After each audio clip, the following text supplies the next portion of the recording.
Putin is using Russian ethnic minorities as expendable pawns in his war against Ukraine, and it's horrifying. In Siberia and other remote parts of Russia, funerals are way too common. Cemeteries are filled with soldiers, many of their graves freshly dug. Since Russia's full-scale invasion of Ukraine, men from these areas, remote, poor, and home to many of the country's minority groups, have endured the heaviest burden of the war and died disproportionately. Where is this going? Will Russian ethnic minorities attempt to call for decolonization of Russia? Let's dive in. Russia is one of the world's largest countries by land area, with a total of 6,601,665 square miles. This territory, which far exceeds that of any other country and which was acquired over centuries of military activity, means that Russia is a diverse nation-state. It counts 160 different ethnic groups, comprising over 100 languages among its citizens. Unfortunately for Russia, relations between the ethnic Russian ruling class and these minority peoples have not always been the best. The war in Ukraine has exacerbated these centuries-old tensions and rekindled them anew. When Putin announced his partial mobilization to acquire much-needed reinforcements for his retreating armies in the autumn of 2022, the burden of military service disproportionately fell on the country's poorer and ethnic minority communities from remote areas. The Kremlin announced no official demographic data for the mobilization, but independent sources in Russia used available information to determine the proportion of eligible reservists, which comprise 80% of Russia's men aged 18 to 49. That were drafted in particular areas. This data, cited by The Economist, suggested that of the 26 regions which supplied the largest number of men drafted, 23 of them were below the national average in income. For example, the researchers estimated that 5.5% of eligible reservists were conscripted in Krasnoyarsk Krai, where the average monthly income is about $665. In Moscow, though, with a monthly income that averaged about $1,500, only slightly under 1% of eligible reservists were called to the colors. Krasnoyarsk Krai is a region in Siberia with a population of about 2.5 million people, according to the 2021 Russian census. About 90% of the population in the area is composed of ethnic Russians. But that's not true for all areas of Siberia, or in other Russian territories where the military burden has been the heaviest, and that poses a problem for the Kremlin. Let's take a look at the history of Russia's relationships with many ethnic minority populations that span its vast territories. What does this history and the relationships between the outer areas and the Russian heartland mean for the war in Ukraine and the future of Russia? For Siberia, the disproportionate military burden stretches far further east than Krasnoyarsk Krai, and it's here where the ethnic tensions mount the most. One example would be the Republic of Buryatia in the Russian Far East. In the declining days of 2022, military recruiters turned a dozen schools in Ulan-Ude, the republic's capital, into conscription centers. Unlike Krasnoyarsk Krai, about 30% of the people in this area come from the ethnic minority Buryats, a Mongolic group. The situation in Buryatia was significant enough that the president of Mongolia, Ukhnagin Kurulshuk, offered shelter for the Buryats, Tuvans, and Kalmyks in Russia who wanted to avoid conscription. Kurulshuk accused the Russian military of using these people as nothing more than cannon fodder. Other ethnic groups have also been disproportionately targeted for conscription. The Republic of Sakha, informally known as Yakutia, is a region in Siberia with a large ethnic minority population. About 55% of the people in this area are Yakuts, also known as Sakha, a Turkic ethnic group. In October 2022, local media announced that 4,500 recruits were expected to come from this region. The total population in Yakutia, according to the 2021 Russian census, was about 995,000 people. Pressures have also been high in the Republic of Dagestan in the Caucasus, which is a majority-minority area comprised primarily of Avars, Dargins, Kumyks, and Lezgins. When they came in the declining days of 2022, Russian military recruiters were met with a frosty reception. One video that spread on social media saw local men arguing with a woman from the government. The woman claimed that the area's men should be fighting for their children's future, but one of the locals replied, "We don't even have a present. What future are you talking about?" Because of the disproportionate share in Russia's armies, ethnic minorities from poorer areas have suffered disproportionate casualties in the war. In a study using Russian figures, the BBC found that of 6,000 soldiers confirmed to be killed in action in Ukraine by September 2022, troops from Dagestan, Buryatia, and Krasnodar, the largest city in Krasnodar Krai in the northern Caucasus, suffered the greatest share, with over 200 deaths from each of these areas. In contrast, only 15 of those 6,000 deaths came from the Moscow area.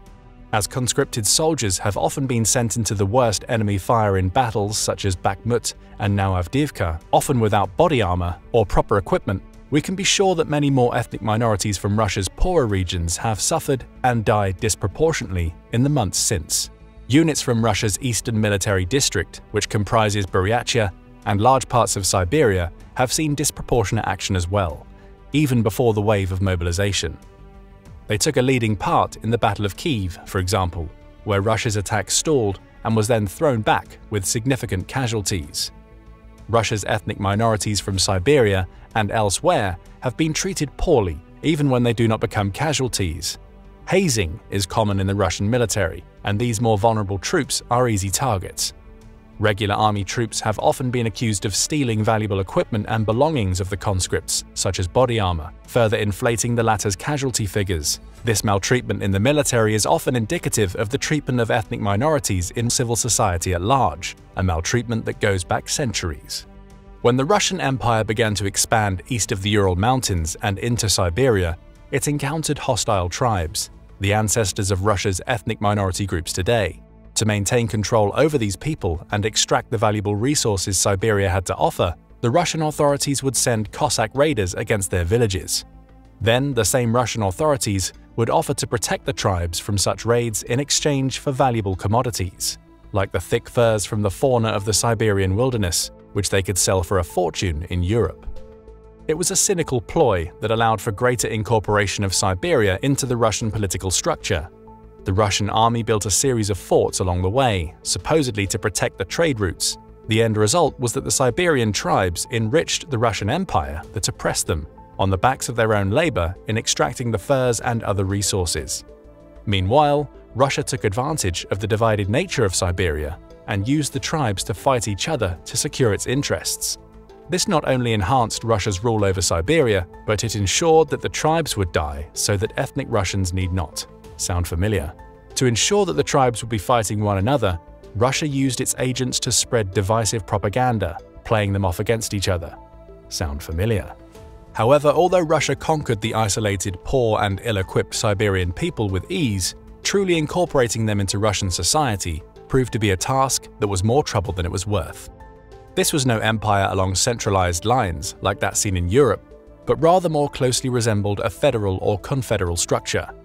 The Siberian tribes were largely isolated from the centers of Russian political and civil society, and as such had little true connection to the empire. The result was that they maintained their languages and ethnic cultures. In a certain sense, this division was to Russia's advantage. Tribal divisions prevented the Siberian peoples from uniting against the authorities west of the Urals.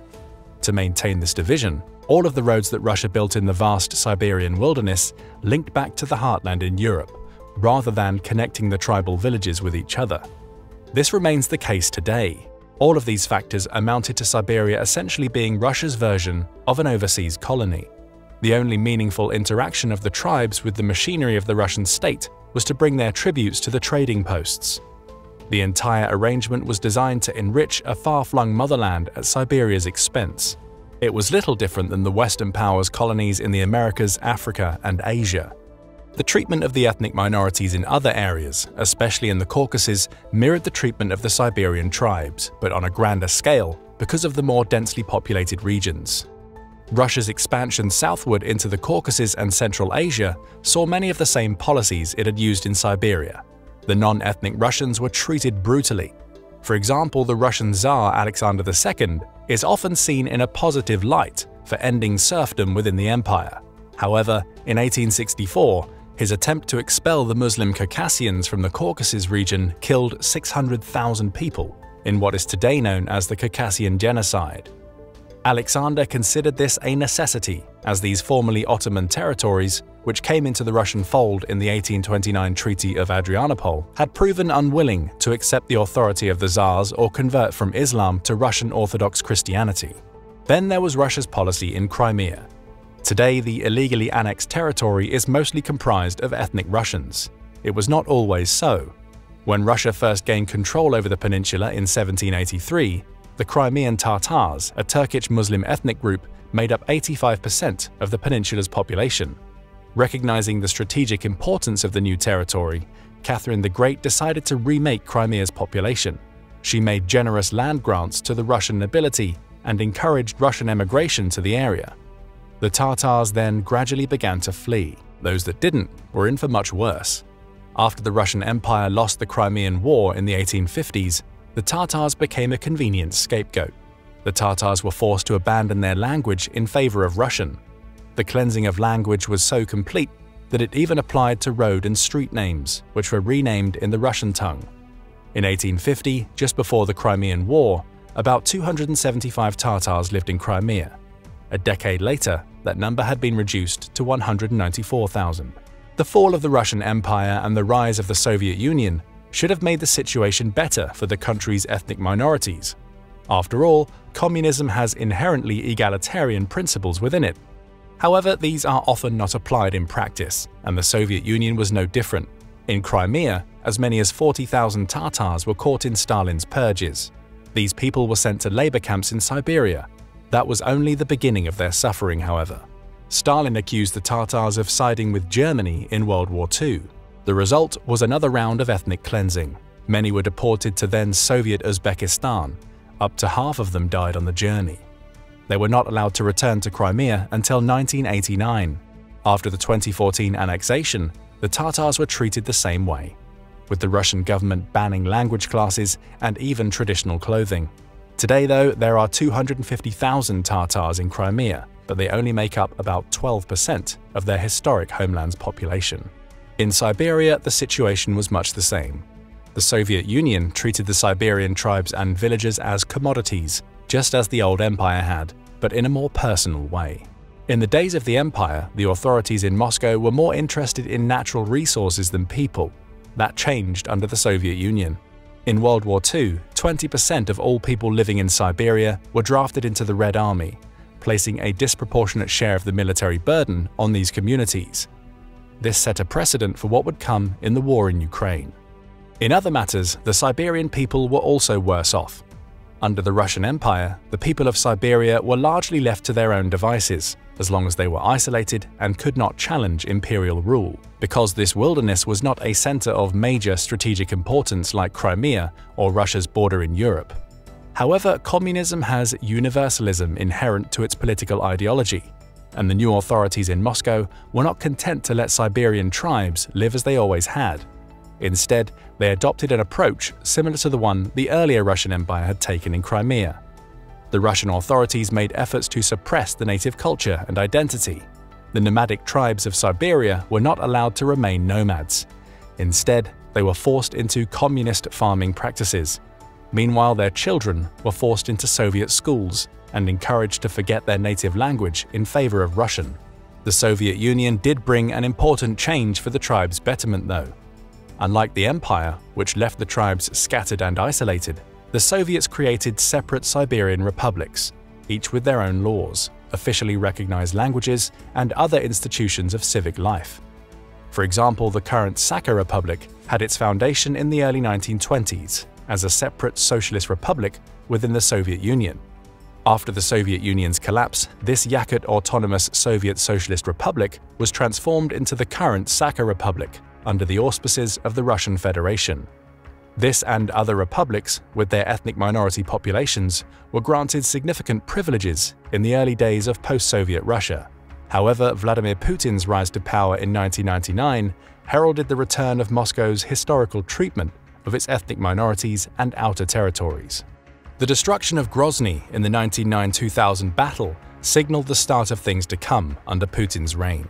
After the revolt in Chechnya and carnage in its capital city, the new Russian president made moves to further centralize power. He believed that giving too much local powers to the independent republics within the Russian Federation was asking for trouble. To remedy this, the Kremlin formed the Cossack Commission in 2001. The commission, named for Putin's longtime confidant Dmitry Kozak, was designed to redefine the balance between Moscow and the separate republics and regions. In an interview in July 2000, about 6 months into his first term as president, Putin mentioned his goal for the commission. "I'm prepared to point to several facts, which prove that we live in a state far from the federal ideal. How could one otherwise explain that in some regions there are laws introducing certain rules for entering and staying in the region, or laws that forbid the export of goods to other regions? There have been cases when they have established a special status of the indigenous people in relation to other peoples living in the region. And this is not the Middle Ages. We must, as soon as possible, restore the balance and normal relations between different levels of government." In other words, Putin wanted to claw power back to Moscow, which was the only authority that could restore balance, and take it away from Russia's outlying republics, polities, and ethnic groups. The Cossack Commission eventually centralized power in several ways. First, it reasserted the supremacy of federal law. Second, it gave the Russian federal government more ways to take special action against regional governmental bodies. For example, the president of the Russian Federation had the right to remove regional governors from office and dissolve regional parliaments. These measures were supposed to come only in special instances, such as when local government bodies made unconstitutional decisions, refused to go along with federal court rulings, or if regional expenditures exceeded their incomes by 30%. However, these procedures are vague enough that in practice, they give the president of the Russian Federation, Putin, a wide berth in potentially interfering in the affairs of the separate Russian republics and other jurisdictions. The Cossack Commission's recommendations were enacted into law on June 25, 2003, and since then, the power of the regional governments has declined sharply, while the power of the Russian presidency has risen. It has gotten to the point that the European Parliament officially considers Russia to be a unitary state rather than a federal one. In October 2015, the body released a document titled Russia's Constitutional Structure, Federal in Form, Unitary in Function. This document accuses Vladimir Putin of concentrating a growing amount of power in his hands while severely constraining the ability of regional governments to make their own policies, even though the Russian constitution supposedly enshrines regional autonomy. The European Parliament's conclusion was that, like the Soviet Union before it, Russia thus functions as a unitary state, despite its constitutional status as a federation. This has proven to be the case in Ukraine. For the Kremlin, placing a disproportionate share of the burden on communities in Siberia and in other poorer regions serves another political purpose. It's keeping the cost of the war away from Russia's more affluent people, who are concentrated in Russia's European heartland and in large cities like Moscow. By doing so, the Kremlin has been able to accomplish two objectives. First, it can maintain a large level of public support for the war. Russia's ethnic minorities from small villages in Siberia and elsewhere have far less influence, so as long as the centers of Russian power do not have to pay the costs of the war too heavily, it's easy for them. Secondly, the Kremlin has been able to cover up the full extent of the war's costs.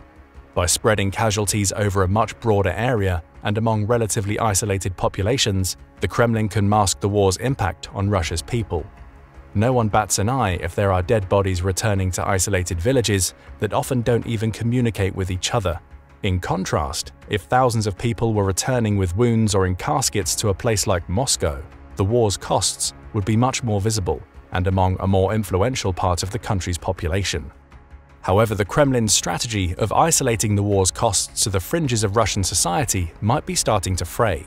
Because of the authoritarian nature of Putin's regime, it's impossible to accurately gauge the true level of public support for the war in the Russian heartland, but evidence suggests it's declining. In October 2023, Russian polling data indicated that 74% of those surveyed would be happy if Putin signed a peace deal. The same poll also indicated that the Russian public was decisively against another wave of mobilization. A different poll indicated that since the start of 2023, public support for the war in Russia has fallen by half. Despite this dwindling support, at the start of December 2023, Putin announced another mobilization, ordering an additional 170,000 troops to the colors.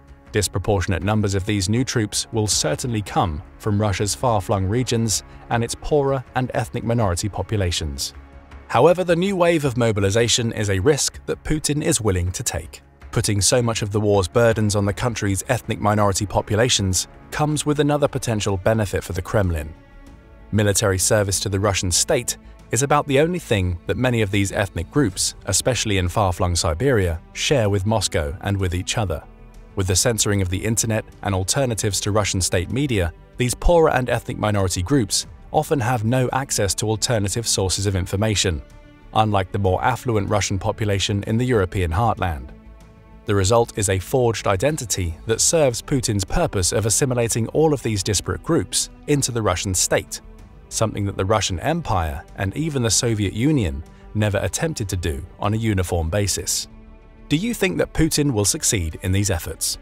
What does placing a disproportionate share of the military burden on Russia's poorer and ethnic minority communities mean for the Kremlin's war effort and the future of the country? Don't forget to let us know in the comments. Also, make sure to hit the like button and subscribe to the channel for more military analysis from military experts.